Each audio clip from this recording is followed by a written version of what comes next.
रोशनी सबको काम मांग रहा है हर इंसान। वो दिन दूर नहीं जब हम दोबारा पाकिस्तान के अवाम को अंधेरों से निकालकर रोशनी में ले आएंगे। मुशर्रफ साहब ने हाल किया था, उसमें और इजाफा किया है मौजूदा हुकूमत ने। बिजली बहार लगती तो काले बैंक बांध के इस्लामाबाद के मार्च करेंगे। नंबर 1 प्रायोरिटी जो है वो बिजली का है।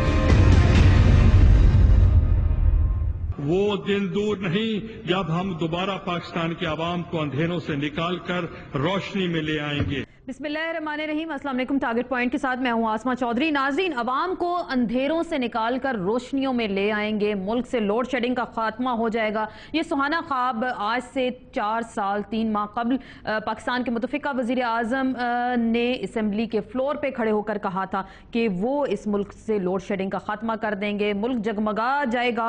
लेकिन लगता कुछ ऐसे ही है कि शायद ये ख्वाब पूरा होने से पहले ही टूट गया। पाकिस्तान के आज 4.5 साल के बाद का हम जिक्र करते हैं तो लोड शेडिंग, बेतहाशा लोड शेडिंग, शहरों में 16 घंटे और देहात में 20 घंटे से ज्यादा ये लोड शेडिंग जारी है। तो ये उसी सूरत में ही शायद होता है कि जब ख्वाब पूरे नहीं होते, ख्वाब टूटते हैं, तो लोग तशद्दुद पे उतर आते हैं, जो आजकल हम अपनी टेलीविजन स्क्रीन पे देख रहे हैं। जिस तरीके से लोग पब्लिक इमलाक को निशाना बना रहे हैं, जो चीज उनके दस्तरस में आती है उसको तोड़ फोड़ शुरू करते हैं, अपना गुस्सा वो वहां पर जाकर निकालते हैं। लेकिन शायद ये गुस्सा वो उन हुक्मरानों पे, उन सियासतदानों पे नहीं निकाल सकते जिनकी बेसिक जिम्मेदारी पाकिस्तान के अवाम को अमन अमान, बेसिक अशिया ज़रूरत देनी है, और साथ में लोड शेडिंग का खात्मा जिसका उन्होंने वादा किया था इक़्तिदार संभालते ही, लेकिन ये वादा पूरा नहीं हो सका और अवाम के हिस्से में इस गर्मी के मौसम में कोई सुख नहीं आया। और सुख तो शायद इन हुक्मरानों के हिस्से में आ रहा है जिन्हें शायद अपनी कुर्सी की फिक्र है कि आज वो इस कुर्सी पे मौजूद हैं या कल इस कुर्सी पे मौजूद नहीं रहेंगे। गिलानी साहब को ये फिक्र है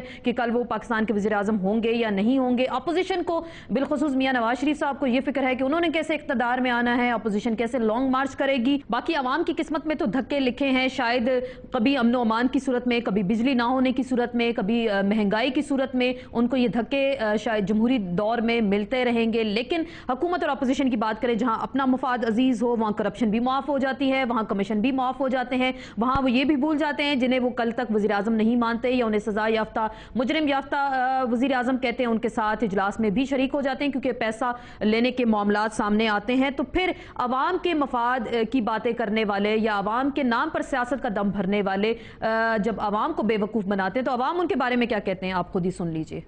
लोड शेडिंग नहीं है, अजाब हो गया। अपनी अयाशियां तो फारग होने हुक्मरान ते बिजली पैदा करना कि पाकिस्तान एक दिन आना कि बिजली नाम की चीज होनी नहीं। 24 घंटे 10 घंटे बत्ती आती है, ना पानी है ना बिजली है, असि बच्चों रोटी कितों दी है। हुकूमत इस तरफ कोई नजरसानी नहीं कर रही। बंदा किधर जाए, सारे बाहर रोड़ा से फेरे हैं। गरीब आवाम तो मर गई है ना, 6-6 घंटे 8-8 घंटे बत्ती जाती है, गरीब आदमी कितने जाए। ये गवर्नमेंट बस खाने पे लगी हुई है। पाकिस्तान ने एटम बम बना लिया लेकिन बिजली नहीं बना सकता। लोड शेडिंग हुकूमत की करप्शन की वजह से हो रही है। लोड शेडिंग में कमी उसी वक्त आ सकती है जब हुकूमत अपनी शाखर्चियां बंद करे। इससे भी ज्यादा लोड शेडिंग होनी चाहिए, इस कौम को सजा मिलनी चाहिए।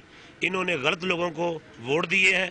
क्या इस अवाम के मुकद्दर में अंधेरे ही लिखे हैं या बिजली के ज़्यादा से ज़्यादा बिल देने लिखे हैं कि उनके घरों में तो शायद 2 घंटे से ज़ायद एक बल्ब नहीं जलता, एक पंखा नहीं जलता, एयर कंडीशन तो दूर की बात, एक पंखा जलाने पे शायद अगर हमारे सियासतदान 2 घंटे के लिए किसी अवाम के मसले पर अगर मुत्तफिक हो जाएं कि इस मुल्क से लोड शेडिंग का खात्मा कर दें और पाकिस्तान के अवाम को और कुछ ना दे दें, सिर्फ बिजली ही दे दें, तो बहुत ज़्यादा मशकूर होंगे पाकिस्तान के अवाम। इस पर बात करेंगे एक मुख्तसर से ब्रेक के बाद अपने मौजूद मेहमानों के साथ।